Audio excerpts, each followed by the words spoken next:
Big boss season 8 రంగం సిద్ధమైంది.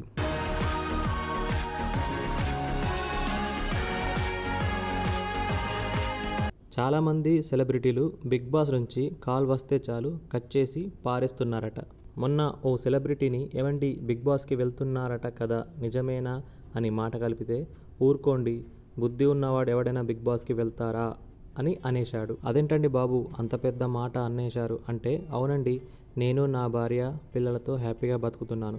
ప్రతి సీజన్కి రమ్మని పిలుస్తున్నారు కానీ నా కాపురాన్ని కూల్చుకోవడానికి ఇష్టం లేక మా అమ్మని నాన్నని భార్య పిల్లల్ని అక్క చెల్లెల్ని బండ బూతులు తిట్టించుకోవడం ఇష్టం లేక అన్నింటికీ మించి పేరుకు మాత్రమే రియాలిటీ షో అయిన దాంట్లో ఫేక్ డ్రామాలు ఆడటం నాకు చేత కాదు. నేను వెళ్ళలేను. వెళ్ళినా 1-2 వారాల కంటే ఎక్కువ ఉండలేను. అక్కడ ఉండాలంటే గత సీజన్లో టైటిల్లు కొట్టిన వాళ్ళ మాదిరిగా డ్రామాలు ఆడాలి అంటూ చెప్పుకొచ్చారు.